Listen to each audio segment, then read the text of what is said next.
الحمد لله رب العالمين والصلاة والسلام على سيد المرسلين نبينا محمد وعلى آله وأصحابه وأهل بيته أجمعين. Brothers and sisters, Assalamu alaikum wa rahmatullahi ta'ala wa barakatuh.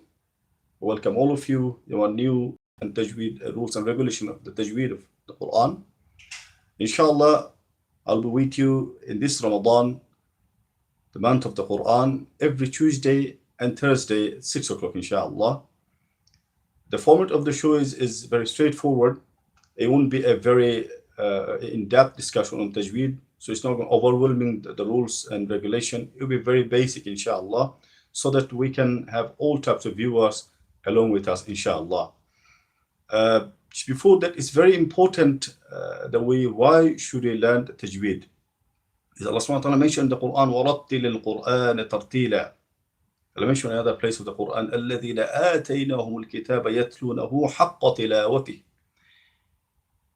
Allah commanded us in the Quran to read the Quran distinctively.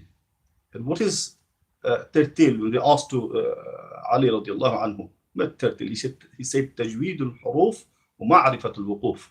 Said the perfection of the letters and the understanding of the wuquf, or the stoppings of the Quran. Why should we stop? Why shouldn't stop? He summarizes Tajweed in these two sentences. The Quran has the right upon us, and the first and foremost right is recite the Quran correctly. Many times we read Quran, years after years we've been reading Quran. Inshallah, in this Ramadan, we hope the brothers and sisters read. I didn't do the khatam, but sometimes we're unaware of how much correct our recitation is. As on the day of judgment, the hadith mentioned, Prophet said, Al-Qur'anu hujjatul laka aw alayk. Quran will intercede for you, Quran will intercessor for you, or Quran will witness against you. But if the Quran stands against us, nothing can save us. So I'm not discouraging brothers and sisters, those who are not sure if my recitation is correct or not.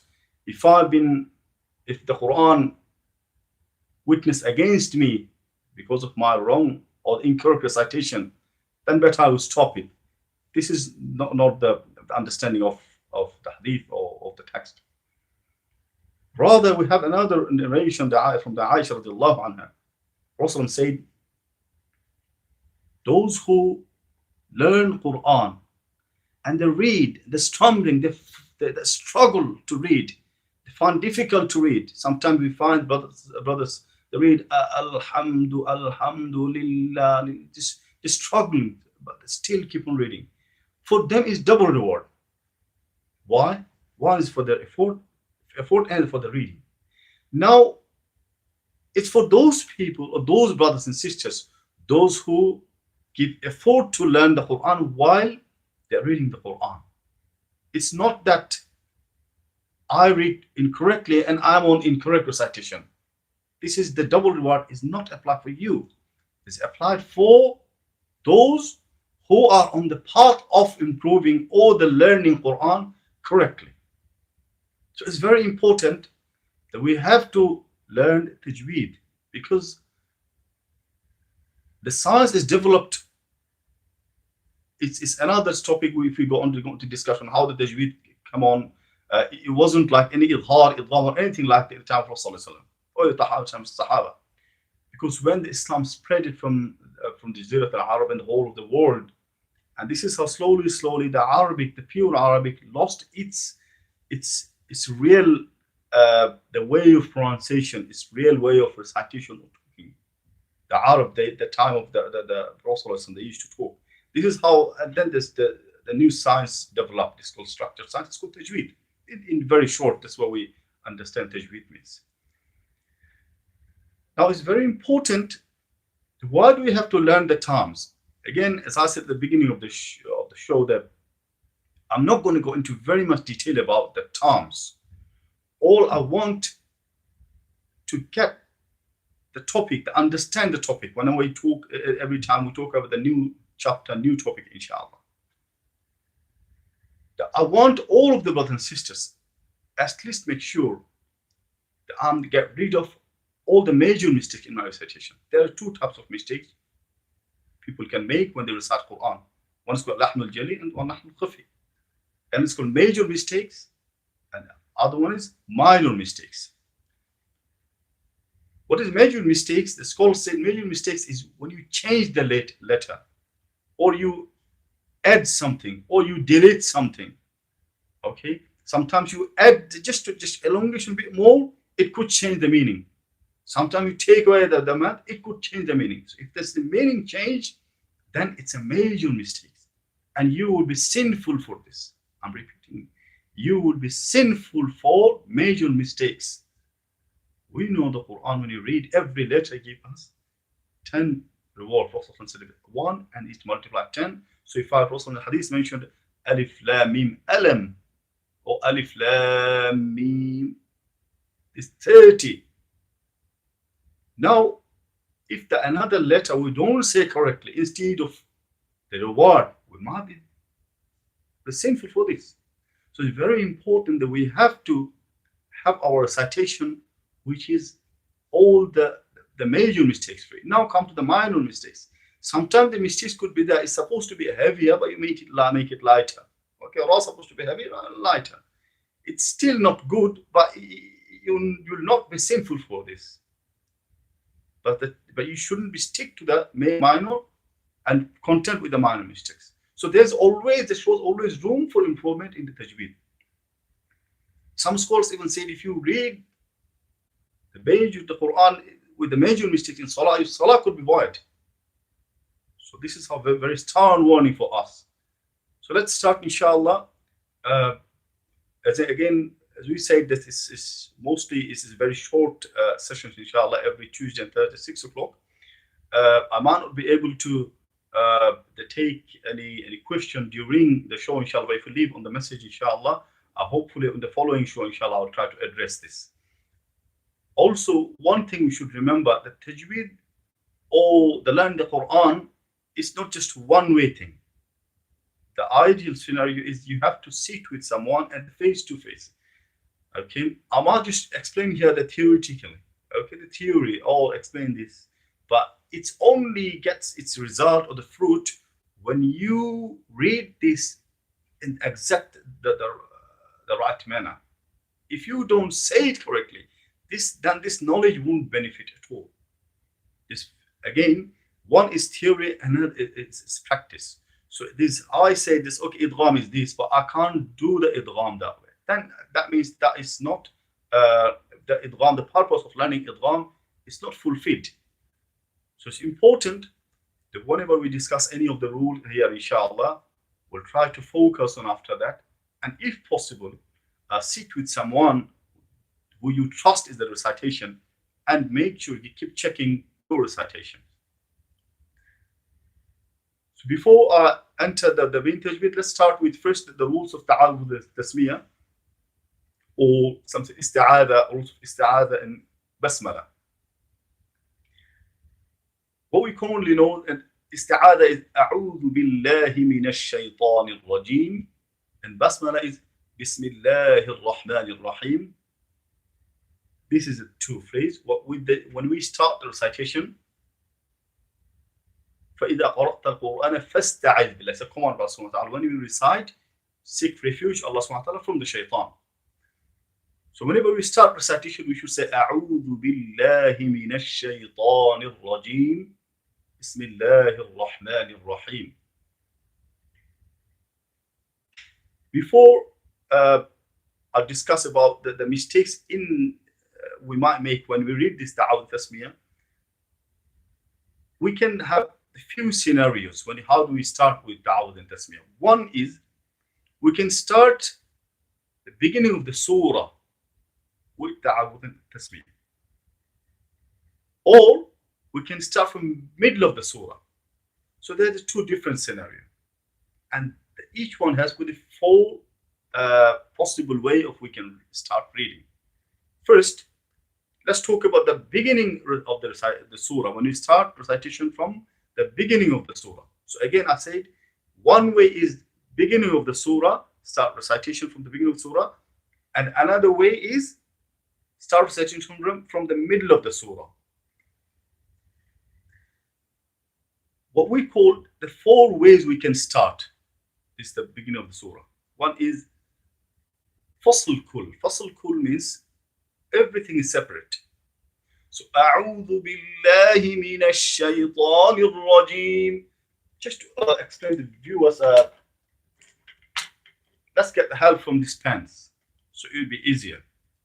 So if I say this one is أعوذ بالله من الشيطان الرجيم, this one is بسم الله الرحمن الرحيم, and this one is the beginning of the surah. So let's start with fasl kul, all separate. So I start أعوذ بالله من الشيطان الرجيم بسم الله الرحمن الرحيم قل أعوذ برب الناس. So you see, I started the surah and all are separate. Now if I say like this, it's called wasl kul. Okay, wasl kul is everything together. So أعوذ بالله من الشيطان الرجيم بسم الله الرحمن الرحيم قل أعوذ برب الناس.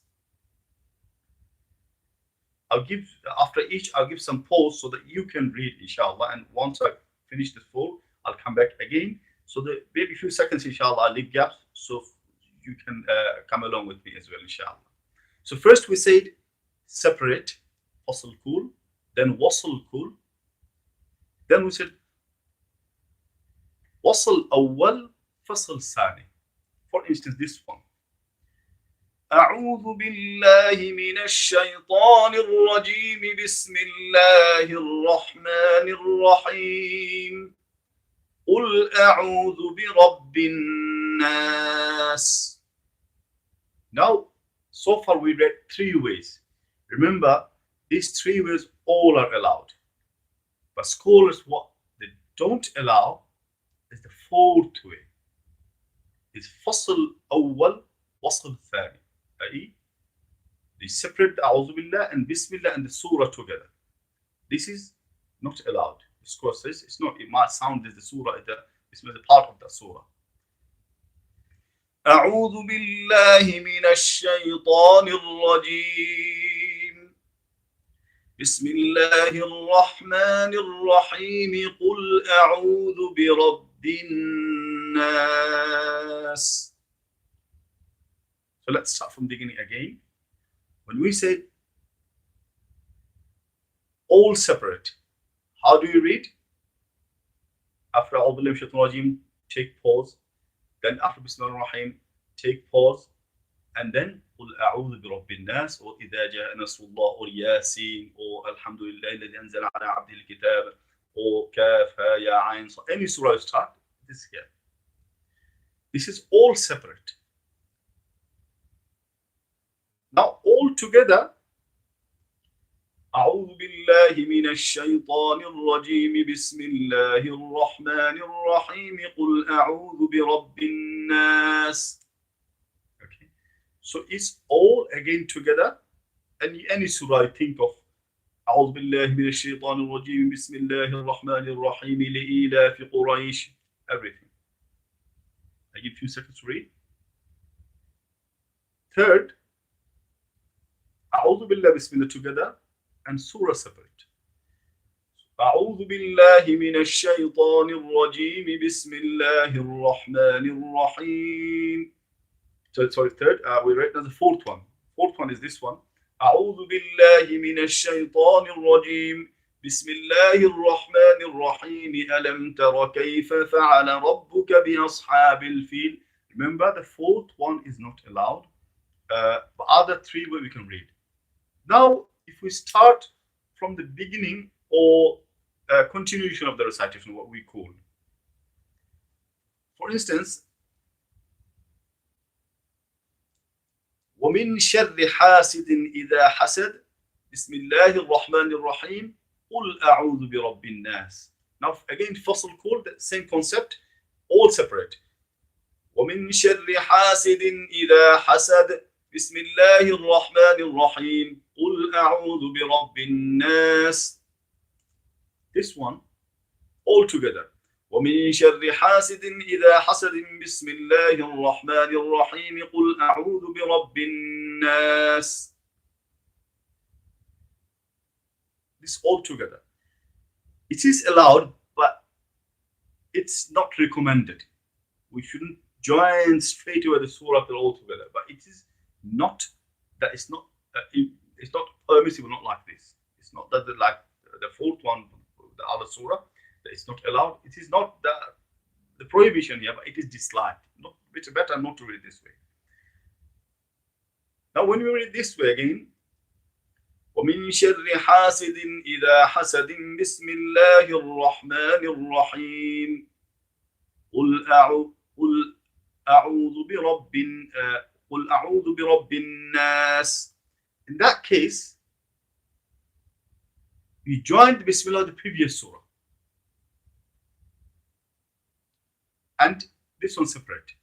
This is not allowed. So it's very important that we know this Ta'awud and Tasmiyah rules, and so that we can, inshallah, carry on. Again, this all, forget the tongue, just to keep the concept, okay? Then it's going to be easier for you, inshallah. This is the first step, the rules of A'udhu Billah and Bismillah. Now, just to go over very quickly, when should you read A'udhu Billah? Sometimes we see the reciters, the brothers and sisters get confused. Start from the middle of the ayah, Bismillahir Rahmanir Rahim, Amman hadha alladhi huwa jundun lakum. Anytime, remember, the straight, simple rule is you're supposed to read A'udhu Billah every time. So it's going to be, just to make things easier, every time you start recitation, start with A'udhu Billah. Now, it's better if you read Bismillah, if you're in the middle of that page, not beginning of the surah, in middle of the surah anywhere, then it's better to read Bismillah as well. But if you don't read Bismillah, that's absolutely fine. So you read أعوذ بالله من الشيطان الرجيم أفمن يعلم أنما أنزل إليك من ربك الحق. That's absolutely fine. Or أعوذ بالله من الشيطان الرجيم بسم الله الرحمن الرحيم أفمن يعلم أنما أنزل إليك من ربك الحق. Now, if you want to start of the surah, then you are supposed to read Bismillah. So أعوذ بالله من الشيطان الرجيم بسم الله الرحمن الرحيم ألهاكم التكاثر. That time you can't skip Bismillah. You have to start Bismillah. Okay?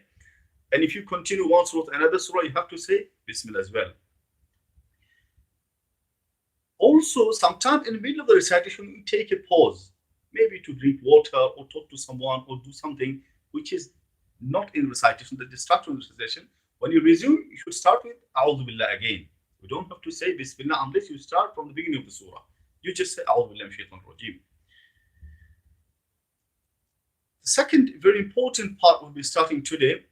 We might not be able to cover whole of the topic, but I would just to at least to know that the names, so that when we go more into discussion, it will be helpful, inshallah. These names, we will be starting with Makharij al-Huruf, or the pronunciation of the letters. Pronunciation of the letters, the 28 letters of the Arabic. They come out from 5 places. All in this region, these 5 places. This is what we'll be learning today. I'll try to write the names first, then I'll show you where this place actually in, and at least try to remember the names, inshallah. Hopefully you can go over the video after that again. So first one is we write. I'll try to write bit bigger. Al-Jawf. Al-Jawf. It's called oral cavity. Oral cavity. And then we have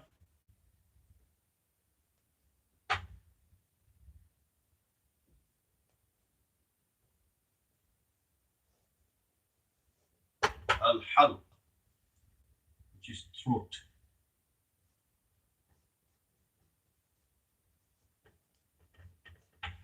Throat. the throat, the oral cavity, the throat. Then we have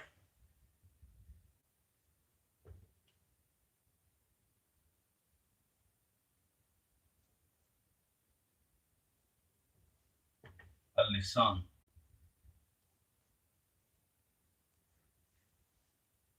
the tongue.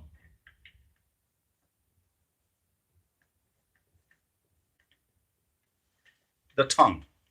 So let's go these three first, and then I'll go in this because the space I can't fit all of the five. I'll try to write a bit bigger so that you can at least see this. So al-jawf, it's the oral cavity or the emptiness of the mouth. This part, what we call the holloway of the mouth. You see this you shouldn't touch any physical organ there. No tongue, no teeth, no palate, nothing. It's just a holloway. I'll come to that inshallah to explain a bit more. Al-halq is throat. Okay. Al-halq is throat. Al-lisan, the tongue. This all we know. We know the throat. We know that the tongue. I said to you that the al-jawf, the oral cavity. Let's start.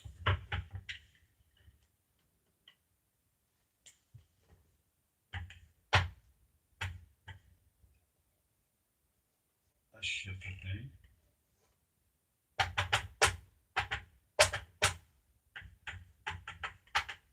the lips,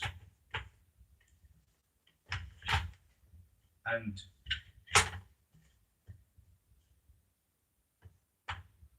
al-khayshum.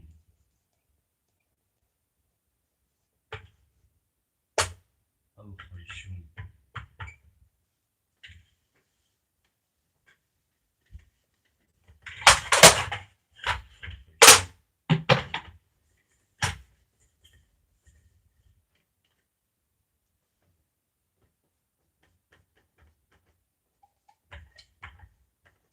Nasal cavity. Now, these are the five places where all the letters come from. Any letter you say, ha, kha, fa, dal, zal, jim, a, mim, any letter you say, they are come from these five places. So this ash-shafatain or ash-shafatan, this is the lips. And al-khayshum, this is the nasal cavity or the nose in straight, if you want to more simplified way. It's just the nose. So let's write again this all in one. So you can see this.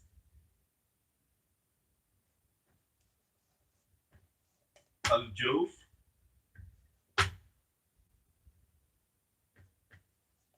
al-halq,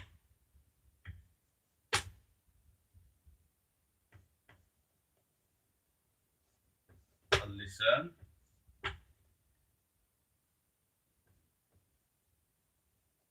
الشفتين,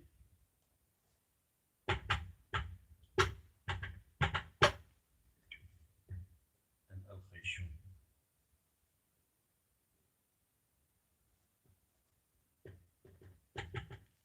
Khayshum. These are the five. If I write next English, it's going to be easier.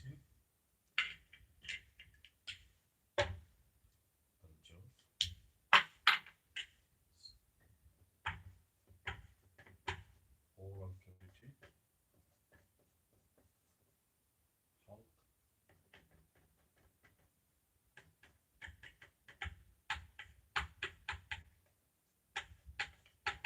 the throat,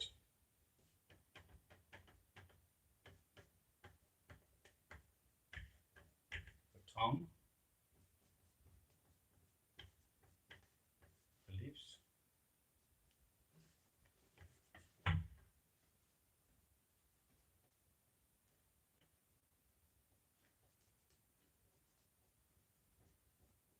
nasal cavity. to nasal cavity. So we have these five. Let's go over again where these five come from. One is al-jawf, the emptiness of the mouth. Then al-halq, the throat. Then al-lisan is the tongue. Al-shafatayn, the lips. And al-khayshum, the nasal cavity.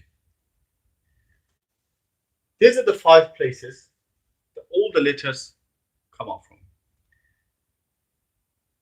Some of them would be ideal if there was a diagram to show what exactly where is the tongue, where is the teeth, which part comes from, which part comes from. But again, I said it would be overwhelming if I went too much into that detail. I'll try to focus on how to say the letter correctly. If you say the letter correctly, it would help you, inshallah, to make sure you're at least the letter should recite it in better way than should be recited in better way than before. Let's start with al-jawf, the oral cavity. It's when you talk about when the mad will come to the same letters again. There are the three vowel sound. There's not actually particular letter. It's a sound. It's a e, u. Now, any letter you put there, whenever you elongate the sound, this is what actually al-jawf. Now, if it's not this is not al-jawf. This has another makhraj. I'll come to that. It's the prolonged bit. For instance, if I write ba and I say ba, you see this not the ba bit. Ba has different makhraj. But same if I say ooh, this ooh, this part is al-jawf. This one actually, when a sound comes from inside, soon it comes to that place, it will shape this sound. So it's if I say the, then e, that much is al-jawf, not the ta bit. Ta has different makhraj. Okay, so anytime you see alif sakin, letter before fatha, or waw sakin, letter before dhamma, and ya sakin, letter before kasra. This is called, that letter is al-jawf. That sound is al-jawf. Okay, that's from al-jawf. Okay, so just to tell you again that the repeat, for instance, if alif sakin, letter before fatha, waw sakin, letter before dhamma, and ya sakin, letter before kasra. This the sound is from al-jawf. Now, in one word in the Quran, we learn this is nuhiha or utina. Okay. Let me write this one.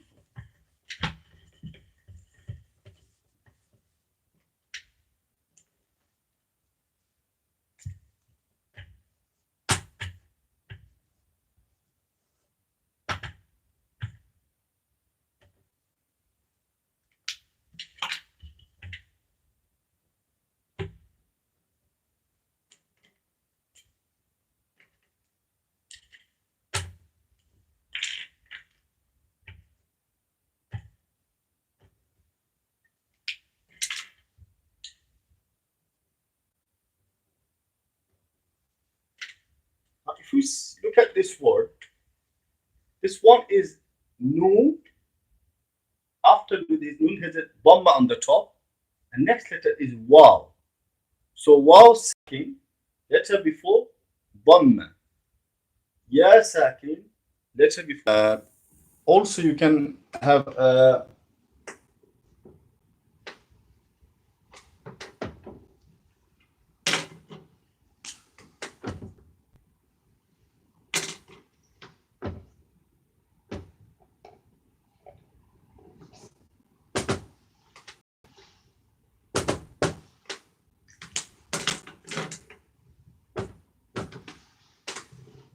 Waw sakin, letter before dhamma, ya sakin, letter before kasra, and alif sakin, letter before fatha.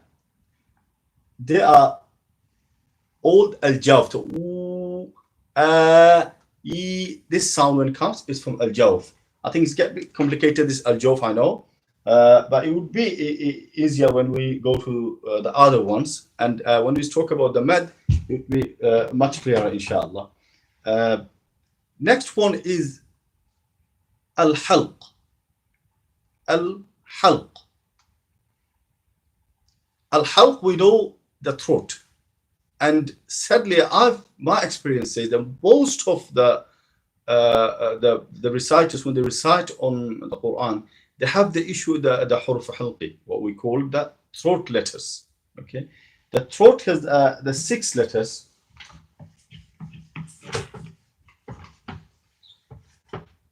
Second one is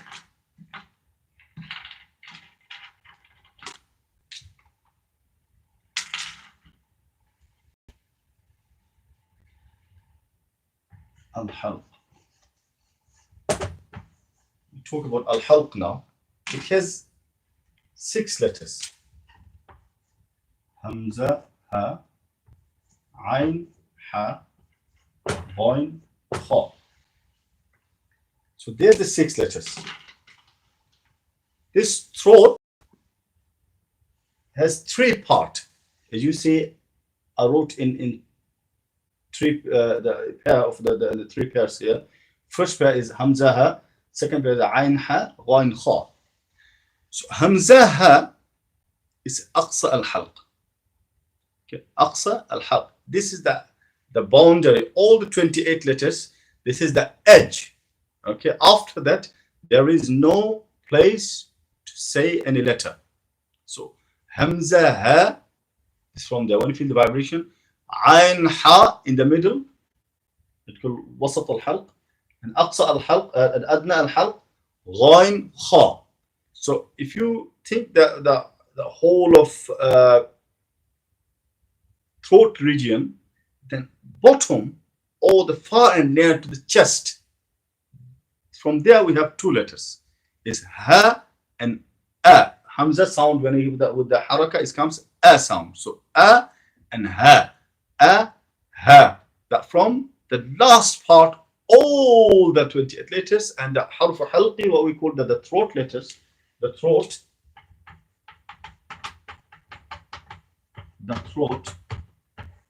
this has 3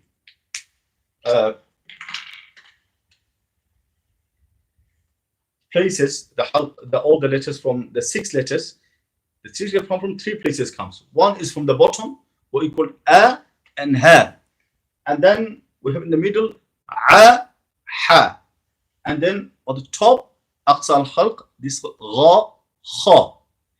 The aqsa al-halq, when we say ha and a, wasat al-halq, a, ha, and adna al-halq, we call gha and kha. So if you can repeat after me, hamza ha, ayn ha, ghain kha. If you can feel the vibration when you put the finger there, so you can feel this, you know this from the place. So hamza ha, ayn ha, ghain kha. Hamza ha, ayn ha, ghain kha. This rhyming, if you practice few times, then you can be solid that it is from that place. That if I just say where is the ayn from, you can tell a, ha, ha, a, gha, kha. Hamza ha, ayn ha, ghain kha. Hamza ha, ayn ha, ghain kha. This is how it should be practiced a few times. So again, as I said, don't worry about the times too much, as long as you know where the letter comes from. So this is ha and a. We call that one is aqsa al-halq. Then wasat al-halq is a, ha, and then it's called adna al-halq, wasat al-halq, and adna al-halq here ghain kha. So gha, kha, adna al-halq. Then we have wasat al-halq, a, ha. Then we have aqsa al-halq, a, ha. These are the 6 letters. They're from that region. That's the throat. Okay. Now If you see, we slowly count from the bottom to up. Next, after the harf, is the next region is called al-lisan. Al-lisan, the tongue, where the 17 or 18 letters, 18 letters come from this tongue. Again, let me just quickly.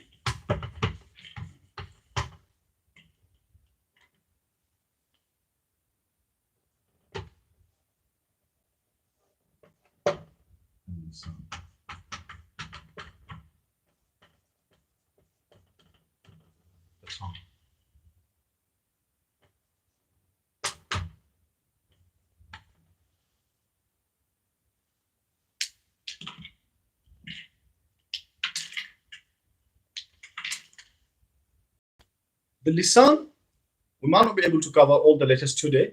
We'll stop here just after qaf and kaf, inshallah. And we will continue in our next lesson from where we stopped. Qaf and kaf, they are at the edge of the lisan boundary. After the qaf, there's the throat can start. So if you think of the throat, it's come from the top, where is the ayn, ghain, kha, and cut off. From there, it's qaf starts. This is what it's called aqsa al-lisan. Okay. Aqsa in Masjid al-Aqsa, we call it Aqsa, is usually the far, the distant place. It means the word meaning. So Aqsa al-lisan is the lisan's the furthest place. Okay. How do you say qaf? When we put the extreme back of the tongue, extreme as far as you can. You know the uvula, the little piece of the flesh or the tongue. We see the layer. If we are, and you see in the middle, the hanging near to that. When it touches the palate, so as far as you can go with your tongue is and you touch the top. This is how when you hit the top. This is called qaf, and this from where the qaf comes up. This is the very common problem with the qaf that we hardly see. Sometimes the brothers, those who have the problem with the qaf or the ghain and kha, they have the problem with the qaf as well.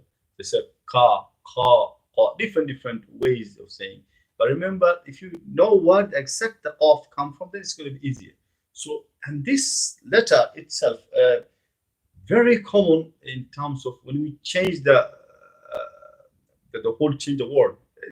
The word, you know, when we say kul, we say kul huwa Allahu ahad, kul a'udhu bi rabbin nas. This is the major mistake. As we mentioned at the beginning, it's a lahn jali. So make sure don't mix up with the qaf and kaf. So qaf, where the qaf come from again, it's far end of the tongue when it touches the palate. You can see the extreme back of the tongue. Okay, this qaf. And kaf is not as big as the kaf, but it's the back of the tongue when touched the palate, further down towards the mouth. Okay, one is towards the throat is qaf, nearer to the throat, and kaf is nearer to the mouth.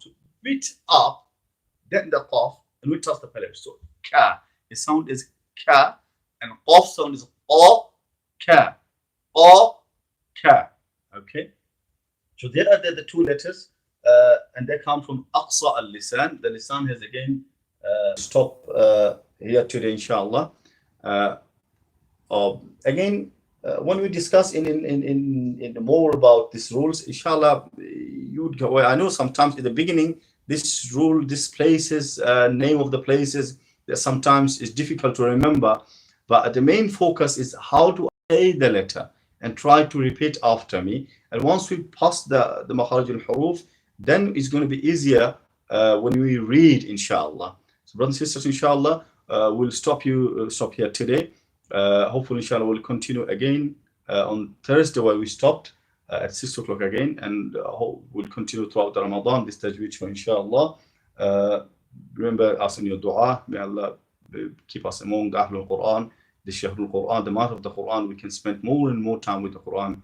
أقول قل أستغفر لكم ولسائر المسلمين فاستغفروا إنه غفور رحيم. السلام عليكم ورحمة الله تعالى وبركاته.